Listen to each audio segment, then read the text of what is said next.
Hi students, कैसे हैं आप सभी। आप सभी का एक बार फिर से स्वागत है आपके इस प्यारे से चैनल ग्लोबल सॉल्यूशन पर। 2-3 दिन से हमारी जो क्लासेस नहीं आ रही थी, यहाँ नेट की प्रॉब्लम आ गई थी, तो उसके लिए काफ़ी हमें दिक्कतों का सामना करना पड़ा। तो चलिए हम अपनी क्लास को कंटिन्यू करते हैं। हम बात कर रहे थे ग्रामर के बारे में, ठीक है। ग्रामर के बारे में हमने बात की थी कि ये अल्फ़ाबेट क्या होते हैं, वर्ड क्या होते हैं, ठीक है, और कितने लेटर होते हैं इंग्लिश के अंदर और उनकी साउंड कितनी होती हैं। इन सारी चीज़ों के बारे में हमने पिछले वीडियोस में डिस्कस किया था। तो चलिए अब नेक्स्ट क्लास लेकर चलते हैं सेंटेंस के साथ में कि सेंटेंस क्या होता है। जो चीज़ें हमने आपको पिछले वीडियो में समझाई थी उससे आगे स्टेप बाय स्टेप ही हम चलेंगे, ठीक है, ताकि आपको समझने में बड़ी आसानी हो। तो चलिए आज हम डिस्कस करेंगे बच्चों सेंटेंस के बारे में। सेंटेंस होता क्या है, ठीक है। क्वेश्चन दे रखा है आपका, व्हाट इज अ सेंटेंस। एक सेंटेंस क्या होता है, सेंटेंस किसे कहते हैं। क्या सब एक साथ में वर्ड्स को रख दिया जाए उसी को सेंटेंस कहेंगे, या क्या उसकी डेफिनेशन हो सकती है सेंटेंस की जो हमें अच्छी तरह से समझ में आ जाए। तो दे रखा है इसमें a meaningful group of words, यानी शब्दों का एक ऐसा समूह, यानी शब्दों का जो एक ऐसा समूह जो अर्थपूर्ण हो, यानी अर्थपूर्ण शब्दों के समूह को इज कॉल्ड सेंटेंस, सेंटेंस कहते हैं। अच्छा, सेंटेंस अब सपोज करिए आप, मैं कहूं आपसे लिव इन आई दिल्ली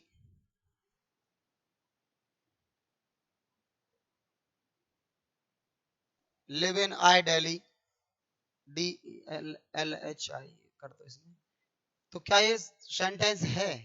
ये बिल्कुल सेंटेंस की कैटेगरी में नहीं आता है, क्योंकि इसका जो प्लेस है वो सही जगह पर नहीं रखा हुआ है।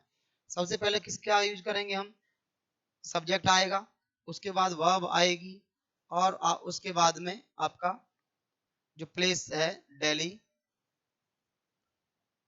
एडवर्ब ऑफ प्लेस है यहाँ पर ये दिल्ली, तो इसका प्रयोग किया गया है, यानी ये सेंटेंस की कैटेगरी में आता है। वो सेंटेंस की कैटेगरी में नहीं आता था, ये सेंटेंस की कैटेगरी में आता है, ठीक है। जैसे मैं आपसे कहूं अ बर्ड या अ sparrow tree on sitting is, तो इस ये सेंटेंस की कैटेगरी में नहीं आता है, ठीक है। तो इससे हमें समझ में नहीं आ रहा है क्या कहना चाह रहा है ये। तो यदि हम ये कहें कि अ sparrow is sitting on the tree, तो ये सेंटेंस की कैटेगरी में आता है, ठीक है। तो यही कह रहा है कि ए मीनिंगफुल ग्रुप ऑफ वर्ड्स, यानी शब्दों का एक ऐसा समूह जो अर्थपूर्ण हो, जो अर्थ देता हो, उसको हम सेंटेंस कहते हैं, ठीक है। जो शब्दों का एक ऐसा समूह जो हमें जो अर्थ देता हो उसे हम सेंटेंस कहते हैं। तो नेक्स्ट चलिए, there are 5 kinds of sentence.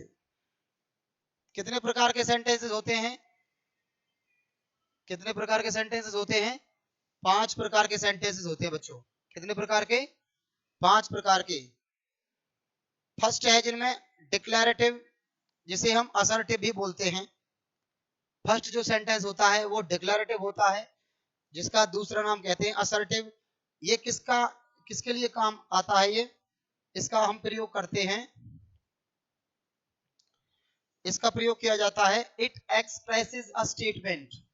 ये कोई भी कथन, कोई भी अपनी बात कहने के लिए हम इसका प्रयोग करते हैं। जैसे मैं आपसे बात करना चाहता हूं, ये बिल्कुल एक असर्टिव सेंटेंस है, डिक्लेरेटिव सेंटेंस है।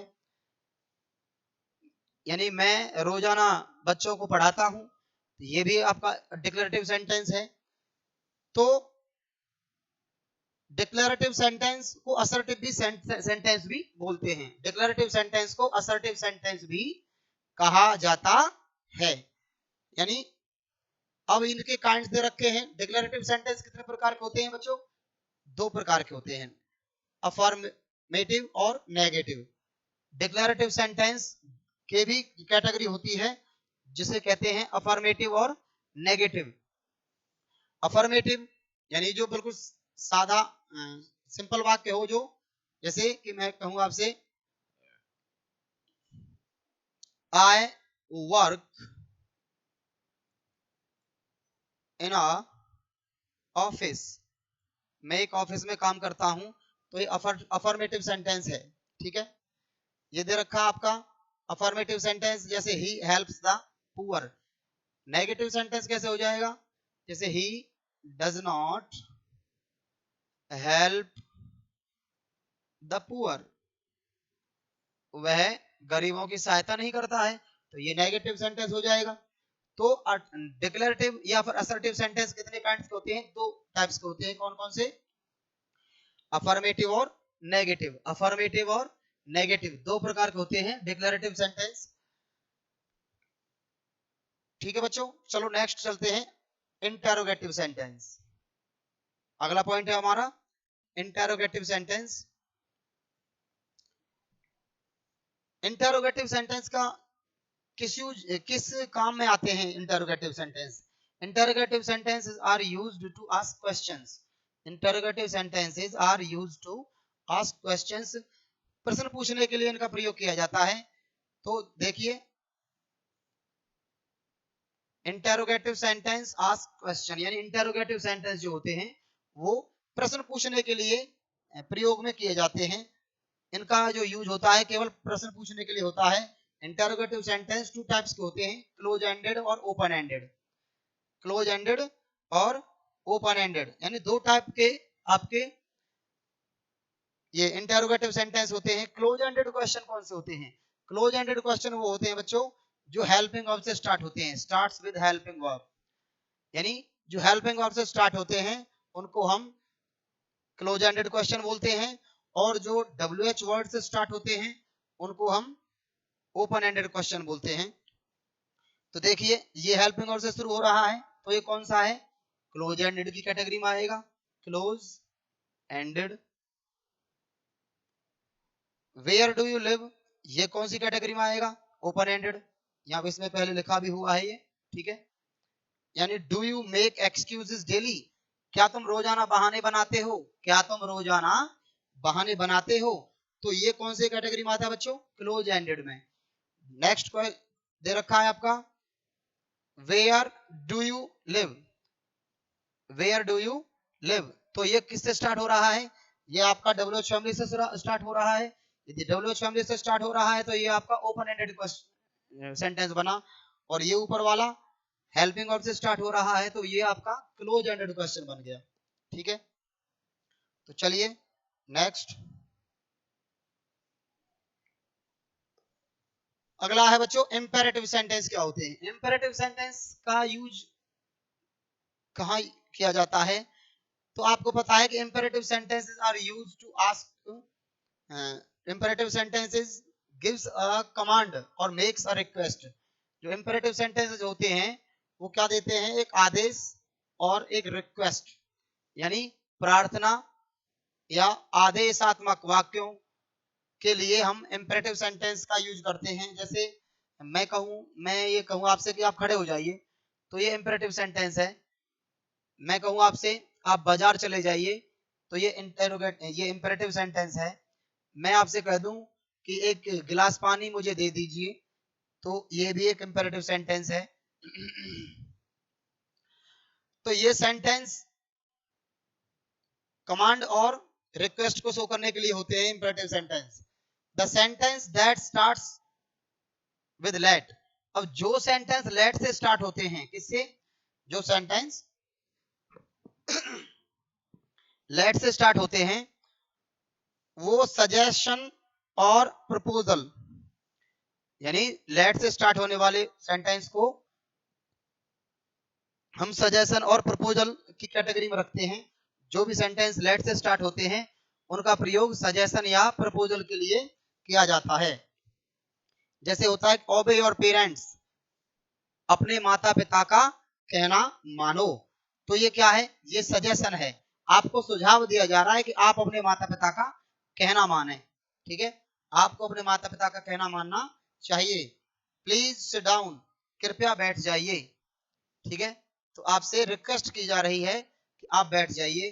तो ये इंपेरेटिव सेंटेंस की कैटेगरी में आते हैं। ठीक है बच्चों, तो चलिए नेक्स्ट चलते हैं। Optative sentence. अच्छा, ऑप्टेटिव सेंटेंस क्या होते हैं? ऑप्टेटिव सेंटेंस जिनमें विश, कर्स, ब्लेस, प्रे, बून आदि का प्रयोग होता है, उनको हम ऑप्टेटिव सेंटेंस की कैटेगरी में रखते हैं। जैसे कि भगवान आपकी आयु बड़ी लंबी करे, may God may you live long, या भगवान आपको आशीर्वाद दे, मे गॉड ब्लेस यू। ठीक है, तो ये ऑप्टेटिव सेंटेंस की कैटेगरी में आते हैं। द सेंटेंस विच शोज, जो सेंटेंस शो करते हैं क्या? विश इच्छा, प्रे प्रार्थना, कर्स ठीक है कोसना, ब्लेस आशीर्वाद, बून इज कॉल्ड ऑप्टेटिव सेंटेंस, वरदान। बून होता है वरदान। ठीक है, यानी जिस सेंटेंस में इच्छा, प्रार्थना, आशीर्वाद आदि का प्रयोग किया जाता है उनको हम ऑप्टेटिव सेंटेंस की कैटेगरी में रखते हैं। और ये अक्सर करके मे से और वुड दैट से स्टार्ट होते हैं बच्चों। ठीक है, जैसे may God bless you, may God bless you, भगवान आपकी, मे गॉड ब्लेस यू मतलब भगवान आपको आशीर्वाद दे। ठीक है, और इनमें पीछे विस्मयादिबोधक चिन्ह का प्रयोग करते हैं। ये जो साइन दे रखा है आपका एक्सक्लेमेटरी साइन, इसका प्रयोग किया जाता है। ठीक है, तो नेक्स्ट देखिए, काश कितना अच्छा होता, काश या कितना अच्छा होता कि इंग्लिश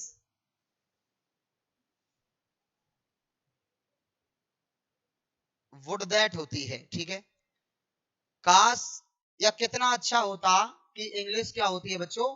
काश या कितना अच्छा होता कि इंग्लिश होती है वुड दैट। जैसे मैं कहूं आपसे कि काश कितना अच्छा होता कि मैं एक पक्षी होता, तो क्या कैसे करेंगे? Would that I were a bird, would that I were a bird. लेकिन एक बात को और ध्यान रखें आप कि इन ये जो इमेजिनरी सेंटेंस होते हैं इनमें हमेशा सेकंड फॉर्म का ही यूज होता है। ठीक है, इनमें हमेशा सेकंड फॉर्म का ही यूज होता है। जैसे दे रखा है would that I were a king, काश मैं एक राजा होता, तो आई के साथ में वर का यूज किया गया है। नॉर्मली आई के साथ वर का यूज नहीं होता है, आई के साथ वॉज आता है, आई के साथ एम आता है, लेकिन आई के साथ वर यूज नहीं होता है। लेकिन काल्पनिक सेंटेंसेस में आई के साथ यानी सभी सब्जेक्ट के साथ में, सभी सब्जेक्ट के साथ में सेकंड फॉर्म का यूज होता है। तो would that I were a king, काश मैं एक राजा होता, would that she were my wife, काश वह मेरी पत्नी होती, या फिर कितना अच्छा होता कि वह मेरी पत्नी होती। तो ये वुड दैट का प्रयोग हिंदी में हम कहते हैं काश या कितना अच्छा होता। ठीक है, कितना अच्छा होता कि वह मेरी पत्नी होती, कितना अच्छा होता कि मैं भारत का प्रधानमंत्री होता, कितना अच्छा होता कि मैं भारत का राष्ट्रपति होता। ठीक है, तो would that I were the prime minister of India, would that I were the president of India. इस प्रकार से ये कैटेगरी में आते हैं। ठीक है बच्चों, चलते हैं नेक्स्ट, एक्सक्लेमेटरी सेंटेंस। अच्छा, पांचवा कौन सा होता है? एक्सक्लेमेटरी सेंटेंस होते हैं। कौन से? एक्सक्लेमेटरी सेंटेंस को हम पांचवी कैटेगरी में रखते हैं। यानी सेंटेंस, अब तक हमने चार प्रकार के सेंटेंस पढ़ लिए। डिक्लेरेटिव सेंटेंस, दूसरा आपका इंटरोगेटिव सेंटेंस, तीसरा इंपेरेटिव सेंटेंस, और जो चौथा था वो आपका ऑप्टेटिव सेंटेंस, और पांचवा है एक्सक्लेमेटरी सेंटेंस। एक्सक्लेमेटरी सेंटेंस क्या होते हैं बच्चों? Exclamatory sentences are used to express इस sudden excitement, surprise, happiness, anger and with an exclamation point. यानी एक्सक्लेमेटरी सेंटेंस का प्रयोग हम जो हमारी जो दिल की जो भावनाएं होती हैं एकदम से जो व्यक्त करते हैं, हम एकदम से हमारे जो मुंह से आवाज निकलती है, यदि हम जैसे कोई खुशी की चीज देखें तो हमारे मुंह से एकदम से खुशी के वर्ड निकलते हैं, और एक यदि कोई हम शॉकिंग चीज देखते हैं तो शॉक्ड करने वाली बातें हम देखने के लिए मिलती हैं, वो वर्ड हमारे मुंह से निकलते हैं। जैसे express great emotion such as excitement, surprise, happiness, anger ends with exclamation point. यानी जिसमें एक्साइटमेंट हो, सरप्राइज, हैप्पीनेस और एंगर होता, गुस्सा हो, और इसके अंत में एक्सक्लेमेशन पॉइंट आपको जरूर मिलेगा। ठीक है, इसके एंड में आपको एक्सक्लेमेशन पॉइंट जरूर मिलेगा। जैसे आपको कोई प्राइज मिला, जबकि आपको कोई आशा नहीं थी कि मुझे मिल जाएगा, तो आपके मुंह से निकला wow, I have got the first prize. Wow, मैंने पहला प्राइज जीत लिया है। ठीक है, I have got the first prize, hurray, India has won the match. जैसे सपोज करिए कि आप मैच देख रहे हो टीवी पर, और कोई भी दो कंट्रीज का मैच चल रहा है और आप मैच देख रहे हो, तो इंडिया मैच जीत जाता है, तो उस वक्त हमारे जो एक्सप्रेशन होते हैं, जो हमारे भाव होते हैं, एकदम से वाओ या हुर्रे कि हम मैच जीत गए। ठीक है, तो इस प्रकार की चीजें हमारे मुंह से निकलती हैं। ठीक है, तो एक्सक्लेमेटरी सेंटेंस उस कैटेगरी में आते हैं। ठीक है, तो चलिए नेक्स्ट अब बात करते हैं बच्चों सब्जेक्ट और प्रेडिकेट की। There are two parts of a sentence. एक सेंटेंस के पार्ट कितने होते हैं, एक सेंटेंस के पार्ट कितने होते हैं, कितने भाग होते हैं। काइंड्स की बात नहीं कर रहा हूं मैंने अभी आपसे सेंटेंस के काइंड्स की बात की थी कि सेंटेंस के काइंड कितने होते हैं। आपको बताया गया कि सेंटेंस के 5 काइंड होते हैं, यानी कि डिक्लेरेटिव या जिसे असर्टिव बोलते हैं, इंटरोगेटिव, इंपेरेटिव, ऑब्जेक्टिव और एक्सक्लेमेटरी। अब बात करते हैं कि एक सेंटेंस के पार्ट कितने होते हैं, भाग। ठीक है, तो एक सेंटेंस के दो ही भाग होते हैं बच्चों, जिसको कहते हैं सब्जेक्ट एंड प्रेडिकेट। क्या बोलते हैं, सब्जेक्ट एंड प्रेडिकेट। यानी सब्जेक्ट और प्रेडिकेट एक सेंटेंस के पार्ट होते हैं। जैसे कि यहां दे रखा है सेंटेंस सी डांस्ड। अब आपको बताना है इसमें सब्जेक्ट कौन सा है और प्रेडिकेट कौन सा है। तो बच्चों ये तो आपका सब्जेक्ट हो गया और ये आपका प्रेडिकेट हो गया। ठीक है, ये आपका प्रेडिकेट हो गया। ठीक है, तो दो पार्ट हो गए, यानी कि सब्जेक्ट और प्रेडिकेट। यहां पर ये सब्जेक्ट और प्रेडिकेट। ठीक है, सेंटेंस के दो पार्ट होते हैं। अब थोड़ा इससे बड़ा वाक्य देखते हैं। I saw a running boy. देखिए इसका सब्जेक्ट कौन सा है, इसका सब्जेक्ट है बच्चों आई। सब्जेक्ट इसका आई, जो वो सब्जेक्ट है आई, और यहां से सौ से लेकर के और बॉय, ये इसका क्या है बच्चों, प्रेडिकेट। ठीक है, आई इसका सब्जेक्ट है और सो अ रनिंग बॉय इसका प्रेडिकेट है। ठीक है, तो चलिए पार्ट्स ऑफ अ सब्जेक्ट। अब बात करते हैं कि सब्जेक्ट के कितने पार्ट होते हैं। सब्जेक्ट के कितने पार्ट होते हैं, सब्जेक्ट के भी तो पार्ट होंगे। सेंटेंस के पार्ट दो होते हैं, सब्जेक्ट के पार्ट कितने होते हैं, फिर ऑब्जेक्ट के पार्ट की बात करेंगे, ऑब्जेक्ट के कितने पार्ट होते हैं। तो सब्जेक्ट के एक तो क्वालिफायर, ठीक है, और हेड वर्ड लगा लीजिए आप, वो नाउन भी हो सकती है। जैसे एक वर्ड लेते हैं हम यहाँ पर क्वालिफायर और हेड वर्ड। हेड वर्ड आपका नाउन। जैसे मैं कहूं आपसे इस वाक्य में सब्जेक्ट और प्रेडिकेट कहां पर है, तो आप कहोगे यहां से लेकर हेल्पिंग वर्ब से लेकर के और देयर तक आपका प्रेडिकेट है। ठीक है बच्चों, लेकिन हम बात कर रहे थे सब्जेक्ट के पार्ट की। अब यहां पर दो वर्ड दे रखे हैं इसने, एक ए है, एक यहां पर बर्ड है। तो ये बर्ड क्या है यहाँ पर, ये तो नाउन हो गई आपकी, ठीक है, और ये ए जो है यहाँ पर आपका क्वालिफायर हो गया, ठीक है, ये आपका डिटर्मिनर कह लीजिए आप, डिटर्मिनर, ठीक है, आप इसे लिख लें डिटर्मिनर, यानी ए जो है यहाँ पर इसका क्वालिफायर है और वर्ड जो है यहाँ पर नाउन है, और इज से लेकर के और देयर तक, यहां तक ये प्रेडिकेट है, ठीक है, इज से लेकर के और लास्ट तक ये प्रेडिकेट है, यानी कि इज से हेल्पिंग और से लेकर के और एंड तक जो पार्ट है वहां तक ये प्रेडिकेट है, और ए बर्ड यहां तक ये पूरा सब्जेक्ट है, यहां तक ये पूरा सब्जेक्ट है, और सब्जेक्ट के भी दो पार्ट हैं, जो कि डिटर्मिनर है ए और बर्ड आपका नाउन है, ठीक है बच्चों। तो चलिए नेक्स्ट, सब्जेक्ट के पार्ट होते हैं क्वालिफायर या हेडवर्ड नाउन। तो इसमें डिटर्मिनर जो क्वालिफायर दे रखा था आपका, इसमें भी दो प्रकार के होते हैं, ठीक है, क्वालिफायर में भी टू टाइप्स के होते हैं, एक तो आपका डिटर्मिनर होता है और एक आपका एडजेक्टिव होता है।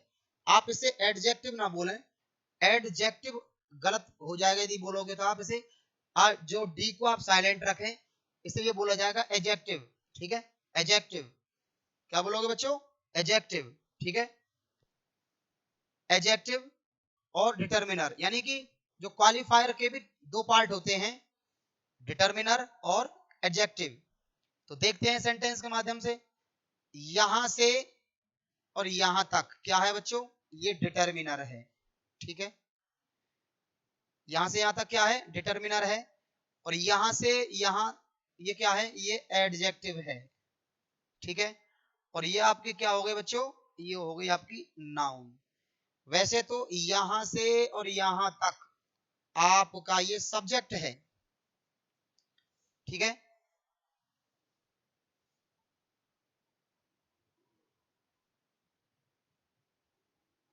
यहां से यानी माय आपका डिटर्मिनर है, यंगर आपका एडजेक्टिव है, और ब्रदर आपका नाउन हो गया।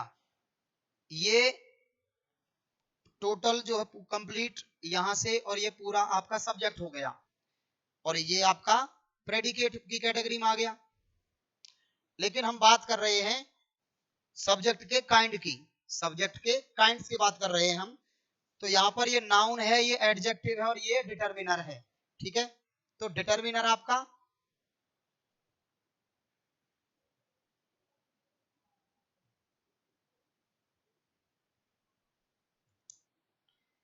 ये माई आपका डिटर्मिनर हो गया, यंगर आपका एडजेक्टिव हो गया, और ब्रदर आपका नाउन हो गया। इस पूरे को मिला करके हम सब्जेक्ट ही कहेंगे, ठीक है।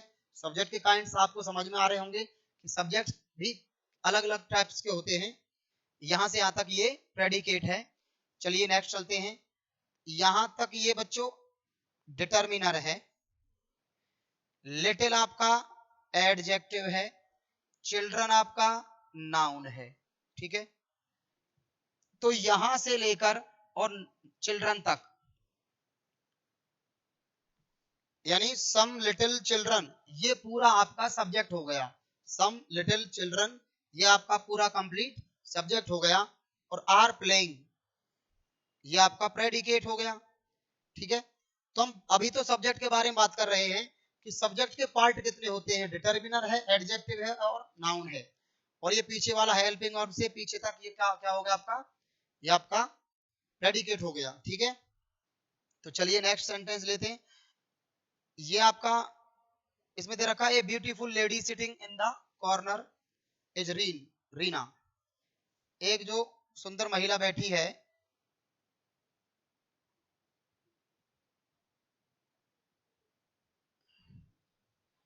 ए ब्यूटीफुल लेडी एक सुंदर महिला, सिटिंग बैठी हुई है, इन द कॉर्नर कोने में, इज रीना यानी जो महिला कोने में बैठी हुई है, जो सुंदर महिला कोने में बैठी हुई है वो रीना है, ठीक है। तो ये कह रहा है बच्चों कि ए यहां पर क्या है। अब इसके हम सब्जेक्ट की बात कर लेते हैं। तो इसका जो सब्जेक्ट है ए क्या है? डिटर्मिनर है। ब्यूटीफुल क्या है? एडजेक्टिव हो गया आपका यहां से यहां तक। लेडी क्या हो गई? आपका नाउन हो गया। और sitting in the corner is Reena, ये आपका पूरा कंप्लीट। ये सिटिंग इन द कॉर्नर, यहां से यहां तक आपका एडजेक्टिव फ्रेज हो गया। सिटिंग इन द कॉर्नर ये आपका एडजेक्टिव फ्रेज है। और इज रीना आपका क्या हो गया बच्चों? प्रेडिकेट। ठीक है, ये आपका प्रेडिकेट हो गया, प्रेडिकेट की कैटेगरी में आता है। ठीक है, तो अब आपको समझ में आ गया कि सब्जेक्ट के काइंड्स कितने होते हैं, सब्जेक्ट के जो पार्ट होते हैं वो कितने होते हैं। उसमें डिटर्मिनर, एडजेक्टिव और ये नाउन मिला करके यानी काफी लंबा सब्जेक्ट भी बन सकता है। Next, parts of the predicate. अभी तक हमने बात की थी कि सब्जेक्ट के पार्ट कितने होते हैं। ठीक है, सब्जेक्ट के पार्ट कितने होते हैं। अब बात करेंगे प्रेडिकेट के पार्ट कितने होते हैं। तो चलिए, verb plus object, verb plus object. अब देखिए कि यहां से यहां तक क्या है, ये सब्जेक्ट है और यहां से यहां तक क्या हो गया ये प्रेडिकेट है। यानी ये कहना चाहता है कि ये एक जो वर्ब होती है वो भी प्रेडिकेट का काम कर सकती है। ठीक है, सी ड्रिंक, यहां से यहां तक ये सब्जेक्ट हो गया और यहां से यहां तक बच्चों ये प्रेडिकेट हो गया। ठीक है, तो ड्रिंक ऑल द मिल्क, उसने पूरा दूध पी लिया, यहां से और वहां तक ये क्या है, ये प्रेडिकेट का काम कर रही है और ये सी जो था सब्जेक्ट था। अब बात करते हैं कि वर्ब, इनडायरेक्ट ऑब्जेक्ट और डायरेक्ट ऑब्जेक्ट। आपका दे रखा ही गेव मी 2 बनानास, इसमें सब्जेक्ट आपका ये हो गया ही, यानी उसने मुझे 2 बनानास दिए, उसने मुझे 2 केले दिए। ठीक है, उसने मुझे 2 केले दिए, तो वर्ब आपकी गेव हो गई। ठीक है, मी आपका क्या हो गया? इनडायरेक्ट ऑब्जेक्ट हो गया। क्या हो गया? ये आपकी वर्ब हो गई, ये आपका इनडायरेक्ट ऑब्जेक्ट हो गया। और 2 बनानास आपका क्या हो गया बच्चों? डायरेक्ट ऑब्जेक्ट, ये आपका डायरेक्ट ऑब्जेक्ट हो गया। यानी मी आपका इनडायरेक्ट ऑब्जेक्ट है। इनडायरेक्ट ऑब्जेक्ट क्यों कहते हैं? जिसके बिना काम ही नहीं चलेगा। जैसे कि उसने मुझे क्या दिया? उसने मुझे 2 केला दी। अब मैं इसे मुझे को हटा दूं इसमें से, उसने 2 केला दी, ऐसे बनेगा। उसने क्या दी? तो 2 केला दी, ये आपका डायरेक्ट ऑब्जेक्ट है। 2 केला आपके डायरेक्ट ऑब्जेक्ट है और मुझे दी ये आपका इनडायरेक्ट ऑब्जेक्ट है। ठीक है, जब इनडायरेक्ट ऑब्जेक्ट का प्रयोग हम पहले करते हैं तो तब टू का प्रयोग नहीं होता है। ठीक है, इनडायरेक्ट ऑब्जेक्ट का प्रयोग हमने पहले किया है डायरेक्ट ऑब्जेक्ट की बजाय, तो हम टू का प्रयोग नहीं करेंगे। तो ये बनाया हमने, ही गेव मी 2 बनाना, उसने मुझे 2 केले दिए। अब अगले सेंटेंस को हम यदि देखते हैं तो इसमें उल्टा कर रखा है कि डायरेक्ट ऑब्जेक्ट पहले ला रखा है और इनडायरेक्ट ऑब्जेक्ट बाद में ला रखा है। ठीक है, जैसे शी रोट अ लेटर, उसने लिखा, क्या लिखा? अ लेटर लिखा। यानी यहां से यहां तक क्या हो गया, ये तो सब्जेक्ट हो गया आपका और यहां से यहां तक आपका ये ऑब्जेक्ट हो गया, सॉरी वो प्रेडिकेट हो गया। लेकिन इसमें 2 ऑब्जेक्ट दे रखे हैं। एक तो ऑब्जेक्ट बच्चों ये दे रखा है, एक ऑब्जेक्ट आपका ये 2 और मी, और एक ऑब्जेक्ट दे रखा आपका ए लेटर। ठीक है, 2 ऑब्जेक्ट है इसके अंदर। तो ए लेटर क्या है? यानी ये आपकी वर्ब हो गई। ए लेटर क्या है आपका? ए लेटर है आपका डायरेक्ट ऑब्जेक्ट। ए लेटर आपका क्या है? डायरेक्ट ऑब्जेक्ट है। और टू मी आपका इनडायरेक्ट ऑब्जेक्ट है।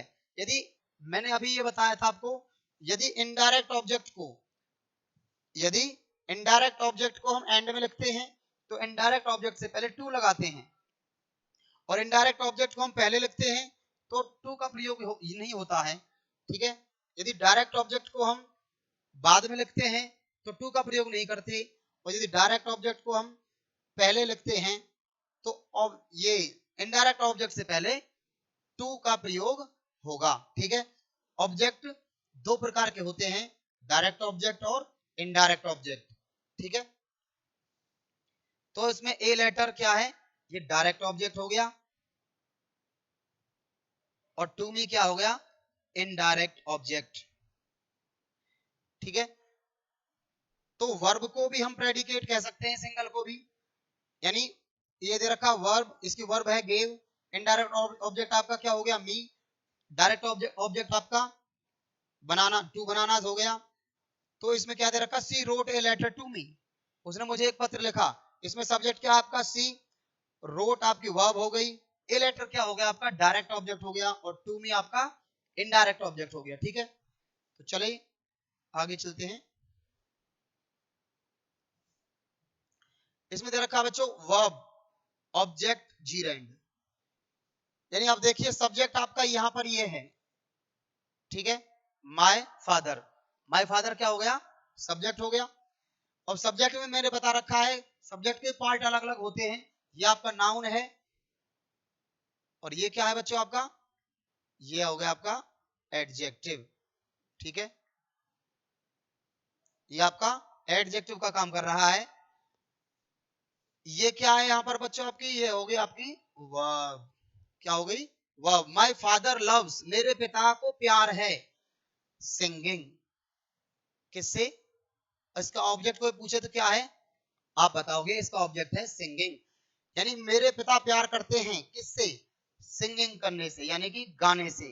तो इसका ऑब्जेक्ट क्या हो गया, सिंगिंग, यानी आपका जीरेंड के रूप में आया है ऑब्जेक्ट, जीरेंड के रूप में ये ऑब्जेक्ट का प्रयोग किया गया है। अब देखते हैं अगला, वर्ब ऑब्जेक्ट प्लस इन्फिनेटिव, यानी जैसे ऊपर जीरेंड के रूप में ऑब्जेक्ट आया है, ऐसे ही इन्फिनेटिव के रूप में भी ऑब्जेक्ट का प्रयोग करते हैं। कैसे, आई वॉन्ट, मैं चाहता हूं, यदि आप यही वाक्य बोलो मैं चाहता हूं, तो सामने वाला ये पूछेगा क्या चाहते हो। ठीक है, ऊपर वाले सेंटेंस में आपसे कोई ये पूछता मेरे पिता प्यार करते हैं किससे, या ठीक है, किस चीज से प्यार करते हैं, किससे या क्या से, जो आंसर निकलता है वो आपका ऑब्जेक्ट होता है, किससे या क्या से जिसका आंसर निकलता है वो आपका ऑब्जेक्ट होता है। आई वॉन्ट, मैं चाहता हूं क्या, टू प्ले, क्या चाहता हूं, टू प्ले, मैं खेलना चाहता हूं, आई वॉन्ट टू प्ले, मैं खेलना चाहता हूं। तो यदि कोई आपसे पूछे कि इसका ऑब्जेक्ट क्या है, सब्जेक्ट क्या है, आपको बताना है कि आई इसका सब्जेक्ट है, वांट इसकी वर्ब है, और ऑब्जेक्ट क्या है बच्चों इसका, टू प्ले इसका ऑब्जेक्ट है। ठीक है, और यदि कोई पूछे तो ये किसका ऑब्जेक्ट है, ये वांट वर्ब का ऑब्जेक्ट है। ठीक है, ये वांट वर्ब का ऑब्जेक्ट है, तो ऑब्जेक्ट का काम है यहां पर टू प्ले कर रहा है। नेक्स्ट देखते हैं, वर्ब कॉम्प्लीमेंट। अच्छा, कॉम्प्लीमेंट क्या होता है बच्चों, जैसे मैं कह दूं आपसे आई एम अ, अब मैं फुल स्टॉप लगा दी, आई एम अ, क्या कोई ये वाक्य है, ये तो बिल्कुल सेंटेंस की कैटेगरी में नहीं आता है बच्चों, यानी ये बिल्कुल सेंटेंस की कैटेगरी में नहीं आता है आई एम अ। अब इसे पूरा करने के लिए क्या करें, मैं कहूं आई एम, मैं आपसे यदि कह दूं कि I am an educator, educator, मैं एक एजुकेटर हूं, मैं एक एजुकेशन प्रोवाइड करने वाला हूं, तो ये एजुकेटर जो है इस वर्ड को पूरा कर रहा है, आई एम एन एजुकेटर, मैं एक एजुकेटर हूं, तो ये एक इस सेंटेंस को पूरा कर रहा है। तो सेंटेंस को पूरा करने वाले को, सेंटेंस को पूरा करने वाले को, जो सेंटेंस को पूरा कर दे उसे हम कॉम्प्लीमेंट कहते हैं। ठीक है, तो जैसे ये सी क्या है, इसका सब्जेक्ट है, इज क्या है, इसकी मेन वर्ब हो गई, वेरी, वेरी इसका एडवर्ब हो गई, और ब्यूटीफुल क्या हो गया बच्चों, ब्यूटीफुल ये एडजेक्टिव हो गया। ठीक है, सी इज वेरी ब्यूटीफुल, सी क्या हो गया, इसका सब्जेक्ट हो गया, इज क्या हो गया, मेन वर्ब हो गई, एड वेरी क्या हो गया, एडवर्ब हो गई, और आपका ब्यूटीफुल क्या हो गया, एडजेक्टिव हो गया। ठीक है, तो इसमें ये बता कह रहा है कि जो सेंटेंस को पूरा कर दे उसे हम कॉम्प्लीमेंट कहते हैं। तो ये यदि मैं इस ब्यूटीफुल को यहाँ इसमें से हटा दूं तो फिर ये सेंटेंस पूरा नहीं बनेगा। तो ये बोलेगा she is very, she is very. तो शी इज वेरी बोलेंगे तो ये बिल्कुल सेंटेंस नहीं है, सेंटेंस कैटेगरी में नहीं आता। तो वो हमारी समझ से बाहर हो जाएगी बात जब तक ब्यूटीफुल को नहीं लिखेंगे हम, ठीक है। तो शी इज वेरी ब्यूटीफुल, वो सुंदर है, ये तो बिल्कुल सही वाक्य है, ठीक है। तो ये बताना चाह रहा था मैं, कॉम्प्लीमेंट क्या होता है, जो अधूरे वाक्य को पूरा कर दे, ठीक है, जो अधूरे वाक्य को पूरा कर देता है उसे कॉम्प्लीमेंट कहते हैं। नेक्स्ट, वर्ब, ऑब्जेक्ट और कॉम्प्लीमेंट। ये रखा सब्जेक्ट सी, नेम्ड उसने नाम रखा, ये आपकी वर्ब है, ठीक है बच्चों। नेम मीन्स नाम भी होता है, नेम मीन्स नाम होता है, ये वर्ब, नेम मीन्स नाम होता है और ये नाउन का काम करता है, नाउन, ठीक है। और नेम मीन्स वर्ब भी होती है जिसका मतलब होता है नाम रखना, नाम रखना।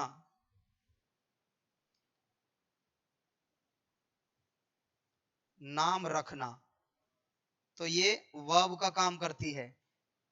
तो नेम, नेम मीन्स नाम भी होता है और नेम मीन्स नाम रखना भी होता है। जैसे वाटर मीन्स पानी होता है, वाटर मीन्स पानी देना भी होता है, ठीक है।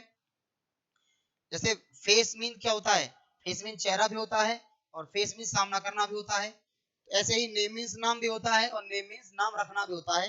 तो सी नेम्ड उसने नाम रखा हरसन, हरसन क्या है, हरसन क्या है, ऑब्जेक्ट है। किसका नाम रखा, अपने बेटे का नाम रखा, क्या, राम।